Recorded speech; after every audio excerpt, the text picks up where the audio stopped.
Welcome again बच्चों। एक बार फिर से स्वागत है आपका हमारे यूट्यूब चैनल मेरिटोरियस ट्यूटोरियल में।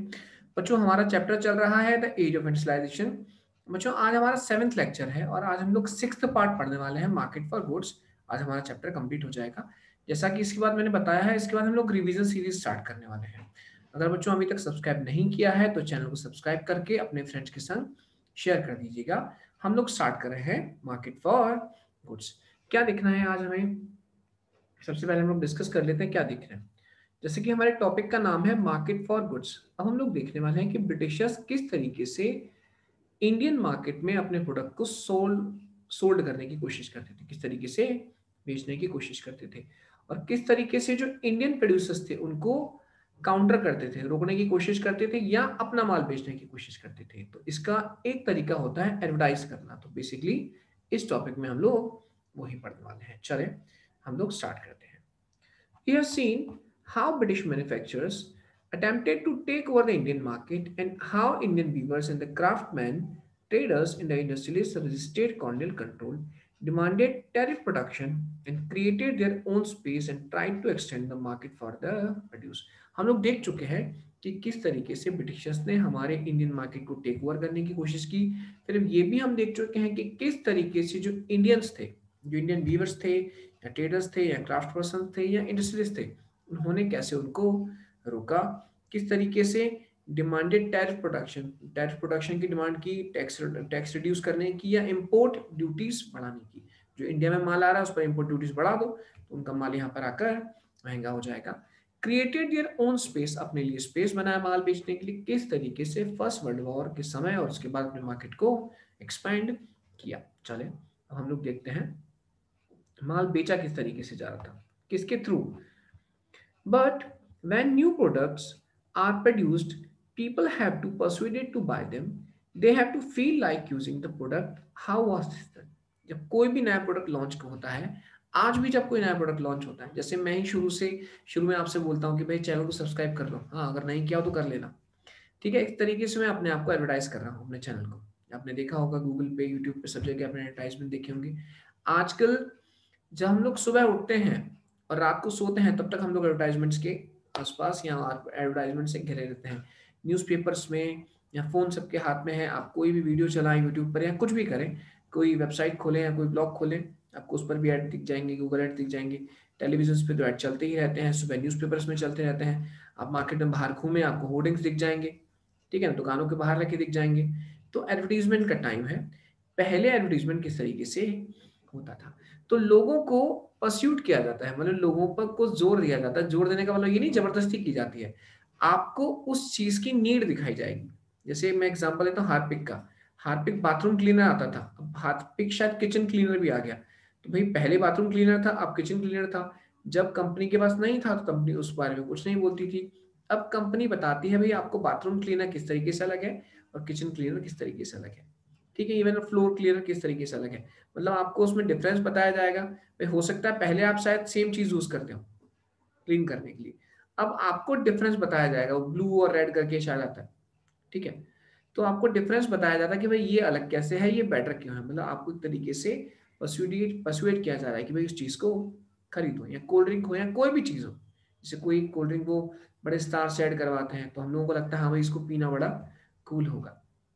या किसी गाड़ी का ऐड किसी बड़े स्टार से कराया जाता है तो हमें लगता है यार ये बड़ा स्टेटस सिंबल है। मतलब हमें उन चीजों को खरीदने के लिए मजबूर तो नहीं कहना चाहिए, हाँ बाकी जोर दिया जाता है। मजबूर तो कोई नहीं कर सकता, जबरदस्ती कैसे करेगा कोई हमारे साथ। ठीक है, one way in which new consumers are created is through the advertisement. एक सबसे अच्छा तरीका होता है नए कंज्यूमर्स को क्रिएट करने का एडवर्टाइजमेंट के through. As you know, advertisement make products appear desirable and necessary. आपके सामने प्रोडक्ट को लाता है एडवर्टाइजमेंट, डिजायरेबल और नेसेसरी ये भी बताता है आपको उसकी जरूरत कैसे है। शायद आपने ना खरीदा हो कभी, लेकिन कोई नया प्रोडक्ट आता है तो आपको लगने लगता है कि हाँ यार इसकी तो जरूरत है। ठीक है, जैसे अभी सैनिटाइजर्स आए, सैनिटाइजर हालांकि पहले भी थे मार्केट में, लेकिन इस समय बहुत ज़्यादा उनकी नीड पड़ गई। मैं उस दिन टेलीविजन पे एक ऐड देख रहा था कि भाई जैसे सैनिटाइजर जनरल तो यूज़ करते हैं, लेकिन जो हमारे गैजेट्स हैं, जैसे मैं लैपटॉप यूज़ कर रहा हूँ या हमारा फ़ोन है, उसके लिए उन्होंने कुछ अलग से बनाया हुआ था कि जिससे बिकॉज उन्होंने कहा कि भाई जो आप सैनिटाइजर यूज़ करते हैं उसमें वाटर कंटेंट होता है, तो आपके जो गैजेट्स हैं वो खराब हो सकते हैं। तो मोबाइल फ़ोन के लिए उन्होंने, लैपटॉप्स के लिए अलग से कुछ गैजेट बना, अलग से कुछ बनाया हुआ था लिक्विड स्प्रे, जिससे फोन और लैपटॉप खराब नहीं होगा। अब आपको उसकी नीड बताई जा रही है कि भाई देखो अब कोरोना का टाइम है, इसकी आपको बहुत ज्यादा जरूरत पड़ने वाली है। तो अलग अलग चीजें बताई जा रही हैं हमें। हमें कोशिश की जाती है कि हम उनके प्रोडक्ट की यूटिलिटी समझ के उसे परचेज करें। They try to shape the minds of people and create new needs, है ना। आपके माइंड को शेप किया जाएगा कि भाई आप ये खरीदो, नई नीड्स पैदा की जाएंगी। Today we live in the world where advertisements surround us. They appear in the newspapers, magazines, hoardings, street walls, television screen, सब जगह हमें न्यूज़पेपर दिखाई पड़ते हैं, एडवर्टाइजमेंट दिखाई पड़ते हैं। But if we look back into the history, we find that from the very beginning of the industrial age, advertisements have played a part in expanding the markets of products and in the shaping a new consumer culture. In 1928 का around 92 years पुराना ये advertisement का picture दिया हुआ है हमें, ये grep water जो बच्चों के लिए जन्म घुट्टी आती है उसका है।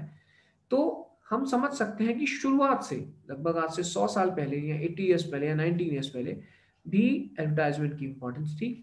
और तब भी जो इंडस्ट्रियलिस्ट थे उसे यूज करते थे अपने प्रोडक्ट्स को बेचने के लिए, अपने मार्केट को एक्सपेंड करने के लिए। हाँ, उतना नहीं जितना आज होता है, लेकिन पहले भी यूज होता था।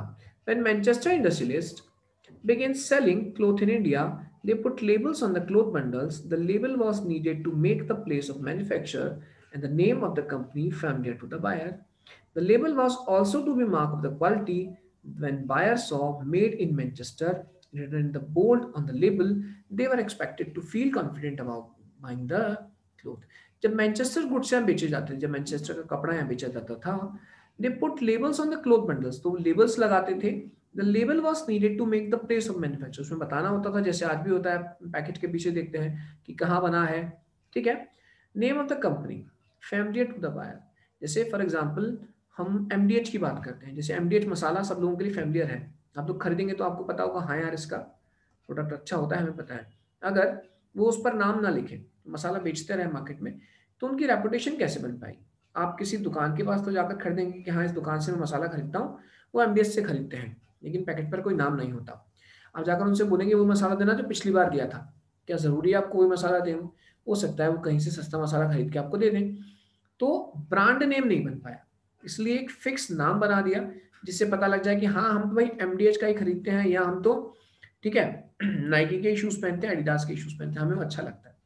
मतलब एक ब्रांड नेम डेवलप हो गया, आपका उस पर भरोसा डेवलप हो गया, तो आप अगली बार से वही खरीदेंगे। जनरली होता है हम लोग सोप्स हैं या टूथपेस्ट हैं, हम लोग सेम यूज करते हैं हमेशा, कि हम लोग उसके संग कंफर्टेबल हो जाते हैं। तो ये भी इस तरीके से ब्रांड नेम छाप देते थे आप कंपनी का नाम, कि भाई फील करो आपने पिछली बार इस कंपनी का कपड़ा खरीदा था, आप पीछे तो हाँ यार ये तो वही कंपनी है, अच्छा है कपड़ा, मैं खरीद लेता हूँ। या पिछली बार इसका कपड़ा अच्छा नहीं निकला था तो मैं खरीदता नहीं हूँ इसलिए उस पर लेबल लगाए जाते थे। The label was also to be a mark of quality, उस पर एक क्वालिटी मार्क होता था। When buyer see made in the Manchester, बड़े बड़े लेटर्स में मेड इन मैनचेस्टर लिखा जाता था। जैसे आज हम लोग लिखता देखते हैं मेड इन जापान, तो लगता है हाँ यार जापान की चीज़ है, टेक्नोलॉजी में अच्छी होगी। आजकल हालांकि हमारे लिए चीज़ें कॉमन हो गई, जब हम लोग देखते थे 20 साल पहले किसी पर लिखा है मेड इन जापान, तो लगता था यार तो बाहर से आई ये चीज़ और ये चीज़ अच्छी होगी। तो उस समय के भी लोग जब देखते थे लिखा है मेड इन मैनचेस्टर, तो लोग अश्योर हो जाते थे हाँ यार भाई बाहर से आया है, क्वालिटी तो इसकी अच्छी होगी। तो ये एक मार्केटिंग करने का तरीका है। आपको देखो शुरुआती मैनचेस्टर लेबल दिखाई दे रहे हैं, है तो मैनचेस्टर के कपड़ों के लेबल, लेकिन ये लोग इंडियन सिंबल्स यूज कर रहे हैं, हमारे देवी देवताएं, हमारे राजा महाराजा, जिससे लोग उससे और कनेक्ट कर पाए। ठीक है, आजकल आप लोग देखते हो कि इस तरीके एडवर्टाइजमेंट बनाए जाते हैं जो आपको इमोशनली अपील करते हैं, जिससे आप लोग उनसे कनेक्ट हो पाओ। चलो, but labels did not only carry words in the text, they also carried images and were very often beautifully illustrated. If we look at these old labels, we can have some idea of the mind of the manufacturers, their calculations, and the way they appeal to the people. अगर आप देखते हैं जैसे sunlight soap का आपको दिख रहा होगा, ये एक ये एड दिख रहा है, ये पैम्पलेट जो भी बैनर बनाए जाते रहे होंगे उस समय, है ना। यहाँ पे देखो विष्णु जी दिखाए गए हैं और उनके इन Vishnu shown bringing sunlight from across the skies. ठीक है, इसमें दिखाया गया पीछे से सनलाइट, सूरज की रोशनी आ रही है, सनलाइट, ये सोप का एडवर्टीजमेंट है। तो इनको देखकर हमें पता लग सकता है कि उनके दिमाग में क्या चलता होगा, जो एडवर्टाइज डिजाइन करते होंगे या जो कंपनी के ओनर्स इनको देते होंगे, उनके दिमाग में क्या चलता होगा, किस टारगेट को वो लोग, एक टारगेट होता है ना हमारा कि भाई ये हमें इसको अपना माल बेचना है। हर कोई तो आपका माल खरीदेगा नहीं, एक फिक्स चीज होती है, भाई महंगा मोबाइल कौन खरीदेगा, सस्ता मोबाइल कौन खरीदेगा, एक टारगेट आपका सेट होता है टारगेट ग्रुप की, हाँ हमारा सामान ये लोग खरीदेंगे, मिडिल क्लासेस के लिए बनाया प्रोडक्ट या हाई क्लासेस के लिए या पुअर क्लास के लिए बनाया है। तो उनके दिमाग में क्या कैलकुलेशंस रहे होंगे, वो किस को अपील करना चाहते होंगे, किस सेक्शन को सोसाइटी के, इस सब से पता लगता है। Image of the Indian gods and the goddesses regularly appeared on these labels. It was as if the association with a god gave divine approval to the gods goods being sold. इस तरीके से दिखाया जाता था कि God's और goddesses के pictures regularly appear होते थे। आज भी बहुत सारे प्रोडक्ट्स पे ईश्वर के, देवी देवताओं के पिक्चर्स छापे जाते हैं, खासकर हिंदू देवी देवताओं के। इससे क्या होता है, it was as if the association with god, मतलब एक तरीके से उन्होंने प्रोडक्ट को गॉड से जोड़ दिया। आज देखो हमारे लिए चीजें कॉमन है, ठीक है, हम लोग भी धार्मिक हैं, लेकिन हमारे लिए चीजें आज कॉमन हो गई, हम लोग थोड़ी सी ये टैक्टिक समझ गए हैं। लेकिन हम तब की बात कर रहे हैं, लगभग आज से 100 साल पहले की। देखिए इस पर अगर डेट दी हुई हमें, कब का ऐड है ये, इस पर हाँ दिया हुआ 1934, अराउंड अराउंड ये आपका 1986 ईयर्स पुराना ये हो गया आपका, ठीक है। तो आज हम लोग ये टैक्टिक्स समझते हैं कि भैया उन्होंने शिव जी का फोटो छापा है, कृष्ण जी का फोटो छापा है, ये उनकी टैक्टिक्स है माल बेचने की। लेकिन पहले के लोग जो थे उतने पढ़े लिखे नहीं थे, है ना, उतने मीन्स ऑफ कम्युनिकेशन भी नहीं थे, तो लगता था भाई ईश्वर इससे जुड़े हुए हैं कहीं ना कहीं, तो ये प्रोडक्ट अच्छा ही होगा और लोग उसे खरीद लेते थे। With gods give divine approval to the gods being sold, मतलब एक तरीके से डिवाइन अप्रूवल मिल गया आपको, ईश्वर का अप्रूवल मिल गया चीजों को खरीदने के लिए। The imprinted image of Krishna और Saraswati was also intended to make the manufacture from the foreign land appear somewhat familiar to the Indian people. फिर जो प्रोडक्ट्स आ रहे हैं कहाँ से आ रहे हैं, फॉरेन लैंड से आ रहे हैं, जैसे हमने बात की मैनचेस्टर की, तो उस पर कृष्णा की या सरस्वती जी की इमेज छपी हुई है। तो ये हो रहा है कि भैया फॉरेन लैंड से तो आए हैं वो लोग, लेकिन हमारे कल्चर का, हमारे गॉड्स का रिस्पेक्ट कर रहे हैं, इसलिए हमें उनका माल खरीदना चाहिए। इस तरीके से वो अपील करते थे, वर्ड्स में नहीं, वर्ड्स में नहीं बोल रहे हैं वो चीज, लेकिन शो कर रहे हैं आपको। By the late 19th century, manufacturers were printing calendars, फिर calendars आ गए to popularize their product. Calendars आज भी यूज होते हैं। Unlike newspapers and the magazines, calendars were used even by the people who could not read. They were hung in the tea shops and in the poor people's home just as much in the offices and the middle class apartments. ठीक है, फिर news ये आ गए आपके calendars. अब calendars आ गए, तो calendars क्या है, अपने प्रोडक्ट्स को पॉपुलराइज करने के लिए कैलेंडर्स छाप रहे हैं। क्या हो रहा है इसके संग, अनलाइक न्यूज़पेपर्स, न्यूज़पेपर क्या होता है, पढ़ने के बाद फेंक देते हो। कैलेंडर्स के संग क्या होता है, कैलेंडर्स वो भी देख पाता है जो पढ़ा लिखा नहीं है, जो रीड एंड राइट नहीं कर सकता, लेकिन कैलेंडर से कम वो डेट तो पढ़ सकता है। चलो डेट भी नहीं पढ़ सकता, लेकिन उसके वो किसी जगह चाय पीने जाता है, किसी टी शॉप में या मिडिल क्लास अपार्टमेंट्स में या मिडिल क्लास हाउसेस में, या गरीब लोग अपने घरों पे दीवारों को डेकोरेट करने के लिए कैलेंडर्स को टांग रहे हैं। अब वो साल भर टांगा हुआ है, भाई ये तो होगा 1934 का कैलेंडर है, 1950 का कैलेंडर है, वो साल भर लटका रहेगा आपके यहाँ। तो आप उस रोज प्रोडक्ट को देखोगे तो आप उस प्रोडक्ट से, उस ब्रांड से फैमिलियर हो जाओगे। न्यूज़पेपर होगा, आप एक दिन भी नहीं पढ़ते, भाई होता है ना, सुबह हम लोग पढ़ते हैं 10-11 बजे तक या 12 बजे तक, तो वो रद्दी में चला जाता है। कोई किसी किसी के शाम को चला जाता होगा रद्दी में, लेकिन रद्दी में चला जाता है न्यूज़पेपर उसी दिन, ठीक है ना। लेकिन कैलेंडर्स क्या थे, आपको 12 महीने अपील करेंगे, भाई प्रोडक्ट अच्छा है, खरीदो खरीदो खरीदो, ठीक है। And those who hung the calendars had see the advertisement day after the day, वो रोज देखते थे उस एडवर्टाइजमेंट को।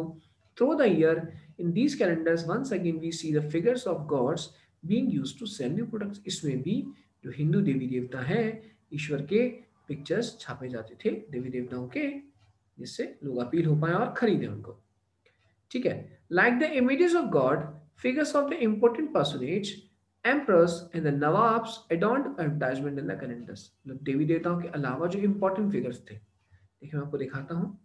इसी जो पीछे हमने पिक्चर देखा था उसमें महाराज रंजीत सिंह का पिक्चर बना हुआ है। देखिए महाराज रंजीत सिंह बड़े फैमिलियर फिगर थे, बड़े फेमस फिगर थे पंजाब में, महाराज रंजीत सिंह है ना, ग्रेट वॉरियर थे। तो इन लोगों के पिक्चर्स भी छापे जाते थे, ठीक है, जिससे लोग कनेक्ट हो पाए उस प्रोडक्ट को खरीदने की। भैया वो जब इतने ग्रेट फिगर इस तरीके से समझो उसे यूज कर रहे हैं, तो ये उसे क्यों ना खरीदे। Like the images of the gods, figures of the important personages of emperors and the nawabs adorned advertisement and calendars.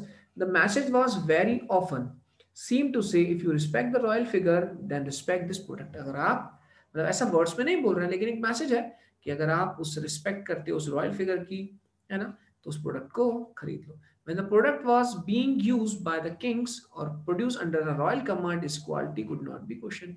मतलब उस प्रोडक्ट को कौन यूज कर रहा है, हालांकि महाराज रणजीत सिंह थोड़ी यूज कर रहे होंगे, लेकिन दिखाया जा रहा है कि जब उस प्रोडक्ट को कोई बड़ा आदमी, बड़ा रॉयल फिगर यूज कर रहा है जिसकी रिस्पेक्ट है पूरे इंडिया में, ठीक है, तो उसकी क्वालिटी पर क्वेश्चन उठाया नहीं जा सकता. Then Indian manufacturers advertised the nationalist message was clear and loud. अब जो इंडस्ट्रियलिस्ट थे वो इंडियन इंडस्ट्रियलिस्ट वो उसे थोड़ा सा अलग तरीके से करते थे, ठीक है ना. If you care for the nation then buy product that Indians produce. अब वो लोग स्वदेशी की बात करते थे, अगर आप इंडिया की केयर करते हो तो इंडिया में बना हुआ माल खरीदो, ठीक है. जैसे आपको दिख रहा होगा ये, है ना, ये कुछ लिखा हुआ है नीचे, ये हिंदुस्तान में बनेलो माल. हाँ, हिंदुस्तान में बनेलो माल मतलब इंडिया में बना हुआ माल. तो माल इंडिया में बना हुआ है. अगर आप स्वदेशी की रिस्पेक्ट करते हो, अपने देश की चिंता आपको है, तो मैनचेस्टर का माल ना खरीद के, विदेशियों का माल ना खरीद के इंडिया का माल खरीदो, ठीक है. जैसे आपने देखा होगा बाबा रामदेव जो है पतंजलि का, वो भी करते हैं, मैं पूर्णतः स्वदेशी प्रोडक्ट मतलब इंडिया में बना हुआ प्रोडक्ट. तो भैया बाहर के जो प्रोडक्ट्स हैं प्रॉक्टर एंड गैम्बल के हैं, उनके ना खरीद के इंडियन प्रोडक्ट्स खरीदो. When Indian manufacturers advertised the nationalist message was clear and loud. If you care for the nation, then buy products that Indian produce. Advertisements become a vehicle of the nationalist message of the Swadeshi. मतलब advertisement चीज़ों को तो advertise कर ही रहा है, ठीक है. इसके अलावा ये नेशनलिस्ट मैसेज को, देशभक्ति के मैसेज को भी आगे ले जा रहा है. बच्चों ये चैप्टर आपका आज कंप्लीट हो गया, ठीक है. इसके बाद हम लोग रिवीजन सीरीज स्टार्ट करने वाले हैं. बच्चों पूरा चैप्टर रीड करिएगा, एक बार पूरे लेक्चर्स देख के फिर रीड करिएगा, एक एक लेक्चर देखते जाइएगा, एक एक रीड करते जाइएगा. कुछ प्रॉब्लम हो तो कमेंट करके मुझे बताइएगा. अगर सब्सक्राइब नहीं किया हो बच्चों तो सब्सक्राइब जरूर कर दीजिएगा और फ्रेंड्स के संग शेयर कर दीजिएगा. मिलते हैं नेक्स्ट क्लास में.